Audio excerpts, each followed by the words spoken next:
Hey everyone, this is Rahul with the Alternative Investors Hangout, and I haven't brought on Jason Burack from Wall Street for Main Street. It's probably been over 6 months since I've had you on. Thanks for coming on again, Jason. Thanks, Rahul. My pleasure.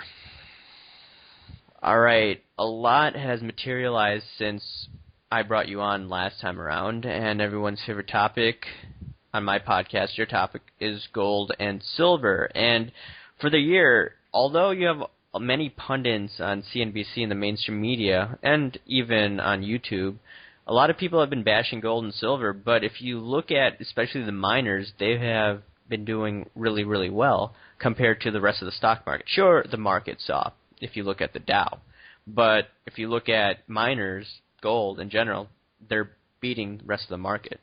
Yep, the miners are outperforming the metal. The miners are outperforming a lot of other sectors. This started to happen really after the 2008 crash too, where the miners started to really outperform, after everything crashed. So I think this is a sign that money is a lot of managed money, especially value investors, because I was listening to a Stansberry radio podcast, and they have some regular, more conventional mainstream value investors. And value investors, run the numbers. They're looking for a margin of safety. There's been value investors now, Raul, who have been buying mining stocks, and they in the past would have never bought mining stocks. But they're looking for value across the whole stock market universe. And as I've been saying for a while, and I think as you've been saying for a while, the gold and silver mining stocks and some of the other resource stocks are the best bargains available when you compare PE ratio and look at the assets and things like that. There's some Benjamin Graham nets there where you can basically take the company apart, sell it for pieces, and the company's worth a lot more money dead than alive in terms of its market cap. Where if, you bought the whole company, they bought the enterprise value of the company, and then you chopped it up into pieces and sold it, you'd make a lot more money than the market cap of the stock market says. So value investors run numbers like that, and they're seeing that. And from my contacts on Wall Street, some of the traders I know are friends of friends and also value investors. There's a lot of people on Wall Street, and they're probably not going to go on Bloomberg or CNBC and admit to saying this, but they're buying physical gold and silver every month with their salary and their trading profits or investing profits. And they're buying a lot more than you'd think that they would be buying when they're Keynesians, and maybe they're going on CNBC. Maybe it's 10 people today that went on CNBC, bash gold and silver, and these people are managing bond funds or stock funds, and they're saying all these stocks that they're going to buy, but they're probably a decent amount of them are buying physical gold and silver for insurance behind closed doors. So that's an interesting point. We're talking about this before we start this podcast. For those listening, so why would those guys who traditionally bash gold and silver, why are they buying it now all of a sudden? What's their thought process, in your opinion? I think they look at the valuations in the markets, and they see that in the stock market there's no real revenue growth for the large companies, and yet they keep going up, and they don't want to buy these stocks that are so high because there's not a margin of safety there, especially if you're a value investor. The traders see that there's been no volatility in markets, which really surprises them. Traders normally, especially trend traders, tend to make a lot of money in volatility. Traders love volatility. They make a lot of money in volatility, and markets have not been volatile at all really for a while. I mean, recently they've gone a little bit volatile, but there's been basically no volatility, Raul, for 2 years, except in commodities, where commodities have gone down. I mean, these markets, Raul, if you talk with different people who come at it from different ways, value investors, traders, I'm starting to hear a lot of the same things that, it doesn't reflect reality. I've heard the Truman Show analogy mentioned. I've heard Twilight Zone analogy mentioned a couple times. And, people are talking about not just this for stocks. They're talking about this for other asset classes. So for people who make a lot of money off the stock market, and those people on CNBC and Bloomberg, those guys a lot of them are not really that talented. Some of them just have an Ivy League diploma. They did all the right things in school. They got A's at an Ivy League, got into an Ivy League school, went to Wall Street. They're making 6 or 7 figures, managing money, maybe meeting a benchmark or slightly exceeding it, not taking too much risk. But they're starting to say, hey, wait a second, this is starting to remind me a lot of 2007 or 2008, where we're starting to see some problems. We're seeing the news stories about the bilateral trade agreements and things like that. And I think that's why they're buying physical gold and silver, even though maybe they go on CNBC or Bloomberg and say that they're still buying stocks at these lofty valuations. That's interesting you're talking about geopolitical concerns. So they're looking at what's going on in Russia, and they're just buying gold and silver because of that, because of fear of war breaking out, too? Well, that's one thing, and then you hear about the bilateral trade agreements, and it's not just Zero Hedge reporting these things now. I don't know about you, but it seems like the bilateral trade agreements, new ones from China to Russia, or China to Switzerland, or China to an Asian country, another Asian country, and China to Germany, these larger agreements are getting larger and larger with currency swaps built in, backdoor bailouts, and they're really starting to worry people who study the macroeconomy. And, I've spoken with value investors. Value investors are starting to notice these news stories more, and it's really starting to worry them in the past. It's starting to worry them now, whereas in the past, most value investors, Raul, are more bottom-up people. They don't really spend that much time on the macroeconomics, but they've seen, all these quantitative easing programs, all these stimulus programs globally, and it's really starting to spook them, especially with the stock market valuations at the levels that we're at. I agree. Speaking of stock market valuations, I wanted to shift gears and look at the stock market here in the United States, and we noticed that with some earnings right now, for instance, like Amazon, they missed badly. Walmart, I don't think they hit expectations as well. So we could see that the consumer is dead. You could say that in one regards. And at the same time, we still see the Dow hitting all-time highs at 17,000 and even a little above that. And based on what you're saying is you have contacts on Wall Street, or you know these guys, and they're shying away from the stock market, yet it continues to go up. So what do you think is going to happen with the stock market within the next year or two? You think that we could go to maybe 20,000? I mean, Rick Santelli said a few years ago, hey, I wouldn't be surprised if this goes to 20,000, but once again, the chickens are going to come home to roost, and we're going to see probably Dow 11,700. Well, maybe 2000. Go ahead. Well, I've been saying for a number of years now that I think we've already entered the crack-up boom, but I don't think the crack-up boom is going to happen as quickly as maybe people have, as pre-market school, hyperinflationist Austrian school people had predicted, because, a lot of the hyperinflationists already expected the system to hyperinflate and crack up already. But I think they can keep this going for at least another year or two maybe, but, it's very tough to see. But the stock market has gone up, Raul, not because of fundamentals, not because large companies are growing their revenues. They're getting cheap capital. They're getting artificially suppressed interest rates and cheap capital. They've been buying back their stock to make earnings move higher. The market's been pricing in higher earnings and creating a higher market multiple off those earnings because, people, the Federal Reserve and the other Keynesians all over the world, they've basically made it impossible to find good yield outside of the stock market, and maybe in the bond market, the yield has not been that good. Unless you're a cash flow real estate investor and you're looking outside the conventional asset classes, you're not going to find that good a yield in most of the products right now. So people have been chasing yield. People have been losing their full-time jobs, maybe switching to part-time. Retirees, in the past, Raul, retirees could have parked money in money market funds or treasuries and gotten 5% or 8%. And they could have lived off the interest payments. That's no longer possible. The new normal that we're in, the financial repression that we're in, that is not possible anymore. So the retirees are looking to make up lost income, and they've gone into the stock market, into regular conventional dividend stocks, master limited partnerships for oil and gas, utility plays, healthcare plays, consumer staples, those types of investments, and those are the ones that don't have any growth, that are normally considered defensive plays, but those are the ones that are getting the highest valuations lately. They're showing the strongest amounts of things. But you brought up the Walmart CEO, and I think that's interesting, Walmart missing earnings. Let's not group all the U.S. consumers into one class, because we have the higher-end consumers.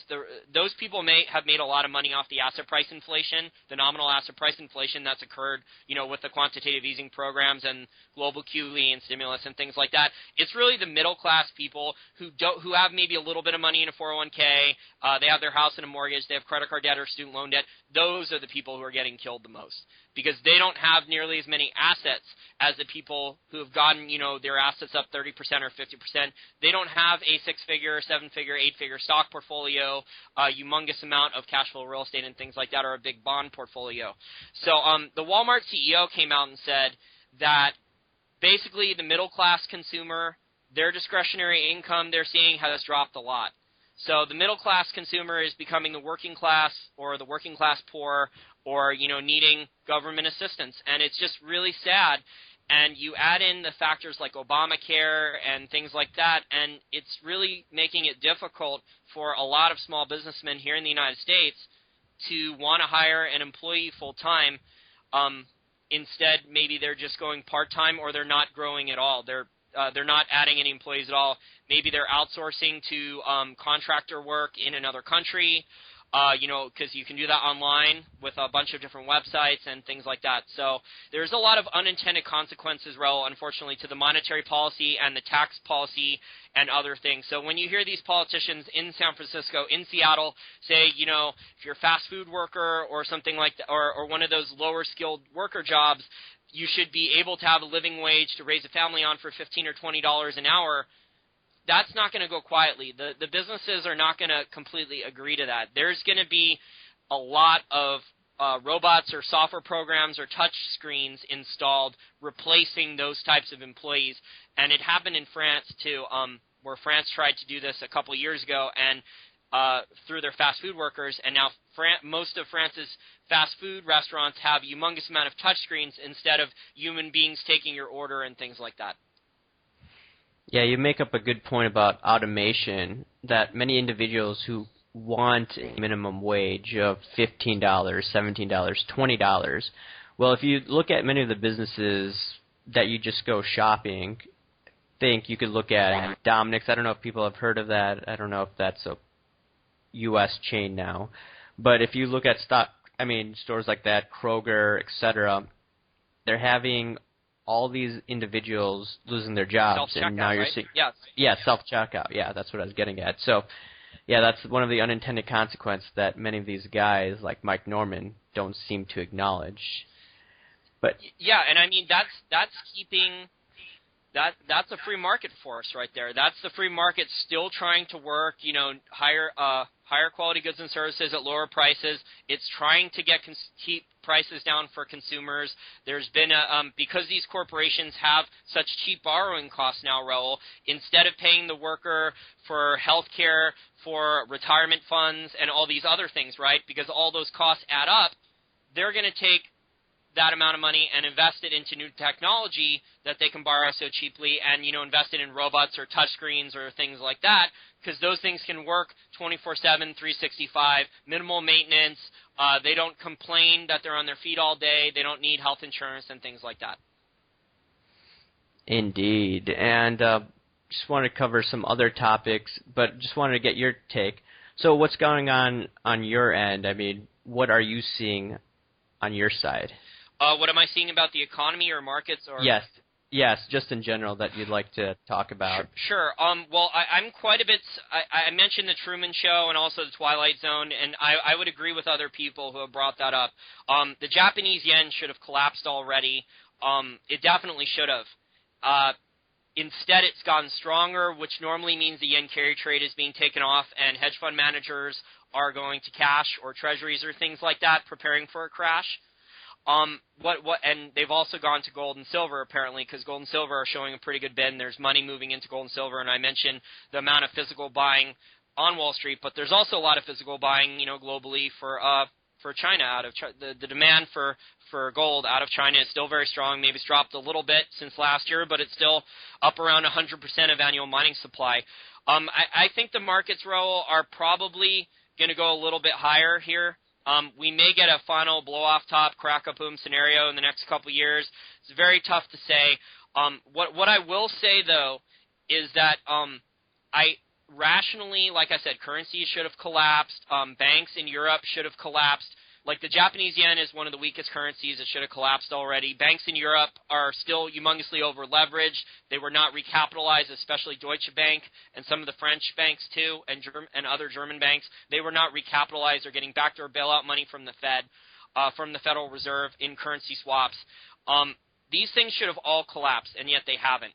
So the question is, why haven't they collapsed? And I think there's just so much money being printed that we don't know about because central banks are not audited.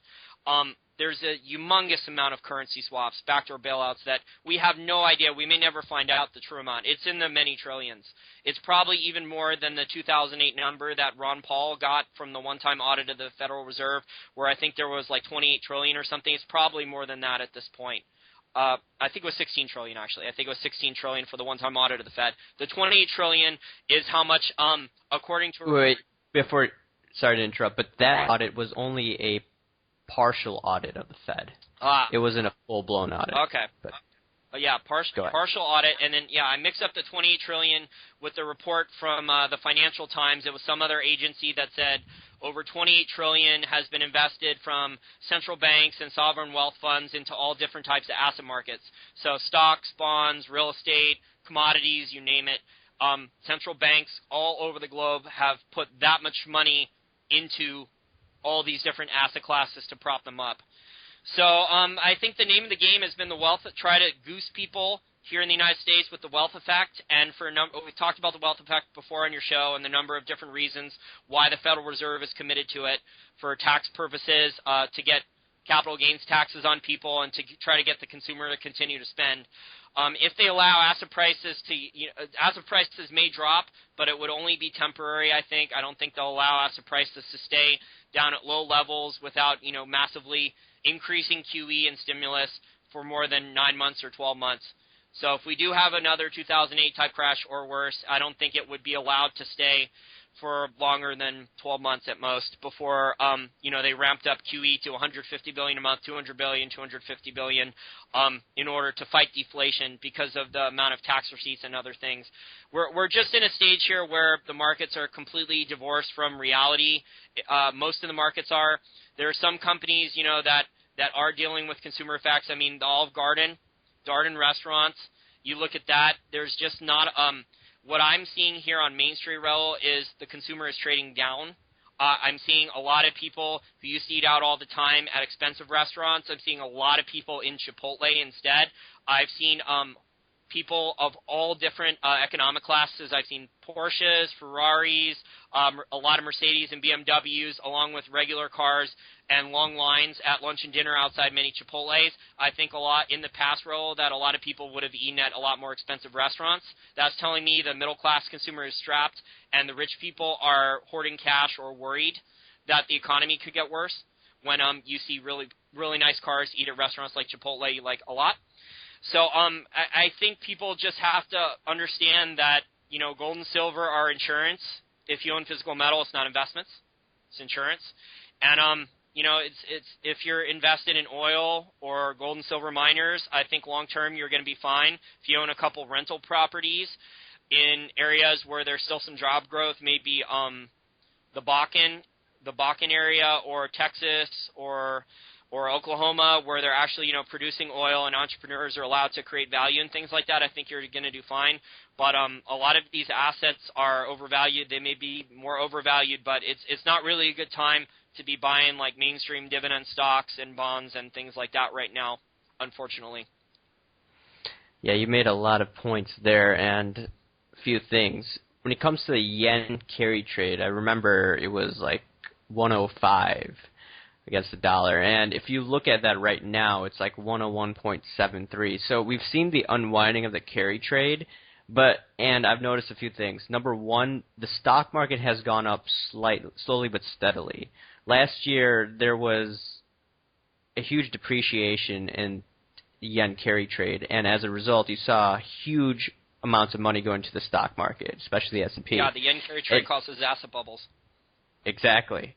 And now you're saying that there's an unwinding of the carry trade, or a slow but steady unwinding of the carry trade, and yet, despite of that appreciation of the Japanese yen, you're seeing still high inflation in Japan, or higher inflation. It's like 3.6% CPI And if you look at that, it's much higher than that. But that's the it's much higher than that. Yes, exactly. So I just wonder when the yen actually starts to appreciate more, what's going to happen to inflation. Well, the people, it's very interesting. Japan, I think, will probably be the first developed country to be in problems.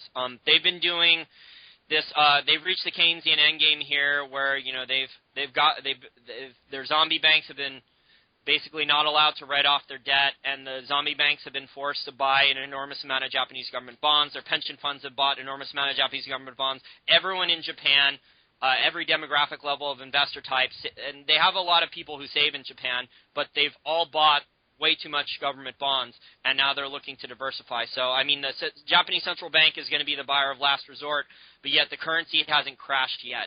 So I think what's happened is probably some backdoor ballots have gone on with some currency swaps to prevent the yen from totally collapsing yet. Because I know if you listen to the people from the Central Bank of Japan, they wanted the yen lower. They wanted it to 115 by the end of this year in order to monetize their debt and try to help with exports. But it's backfired, and the import costs for their food and energy prices have just gone through the roof. And then they've taxed their consumer there with a VAT tax. Their healthcare. I have a friend in Japan on Twitter, and he fills me in on things. Their portion sizes for food are decreasing a lot more rapidly that are not counted in their CPI. Same types of games. There's a VAT tax now, 8%, I think, across the board on every single item you buy in Japan. 8%. It was increased. Yep. Healthcare costs are up, utility costs are up because they haven't turned their nuclear power plants back online, and their LNG imports are much more expensive. So their consumers they're being flooded with stagflation in Japan. The question is the U.S. going to be the next Japan? Is the U.S. even going to have the time to be Japan for a very long time? I don't know the answer to that, but I do know that foreigners are getting really fed up with holding this much treasuries and dollars, and they're doing bilateral trade agreements. So Speaking of that, look at Belgium. and the Caribbean, too. The Caribbean is a large buyer of treasuries, too. There's hedge funds out of the Caribbean. The rumor is that the Fed has set up these dummy hedge funds there to buy the treasuries. So I don't know what's true and what's not. I'm not a full Wall Street insider like Jim Rickards or some of these other guys, where I worked 40 years on Wall Street and I know most of the inside players. But I mean, it's just very suspicious when you see Belgium, who all they're known for, their main exports are chocolates, beer, waffles, maybe a few other nice food items. They're not really a real export powerhouse, Raul, and they're buying like almost their whole GDP worth of treasuries. So there's something going on there. And, the mainstream media didn't even talk about it. I don't know about you, but I don't think I've seen the mainstream financial media or the mainstream media mention Belgium's treasury purchases. No, they haven't. It's only the alternative media that's talking about it. Yeah. I think they've been told not to talk about it, or else they're going to be threatened in some way, shape, or form. Yeah, I would agree with that because the goal of the mainstream financial media, I mean, most of their sponsors are banks and mutual fund companies. The goal of the mainstream financial media is to sell stocks and bonds. So, and that's basically it, to sell treasuries, to sell bond funds, to sell stock mutual funds. Stock market's always bullish.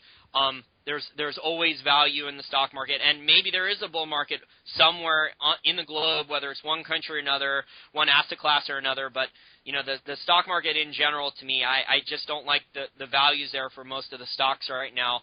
And, if you're going to buy it, set some stops, set some very tight stops if you're a trader, and maybe you think the crack-up boom is going to double the stock prices while the currencies collapse and the stock prices are going to go up. Maybe you put in very tight stops or something like that. But as a value investor, I'm not buying anything here with my money. I like the commodity plays. I like oil and natural gas. I like gold and silver miners.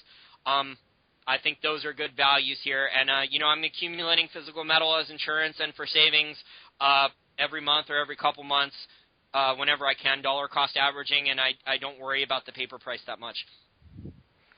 Awesome, Jason. And before I let you go, how could people follow your work again? Sure. We have a podcast, too. That's growing pretty rapidly.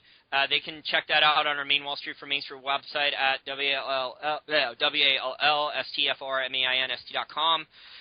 We also offer paid consulting services, so for people who want to learn value investing or want to learn how to value resource stocks, we also teach a lot of other things. And we've consulted for, high net worth clients worth 8 figures, regular mainstream people in between, and also beginners who don't have that much money but want to learn about investing or maybe get a job in finance or learn to be a better entrepreneur and boost their income and stuff like that. So they can check that out at our website, and they can follow me on Twitter at Jason, and then symbol E as Elliot, that's my middle name, and then last name Burack, Burack. Awesome, and keep up the good work. Thank you. You too.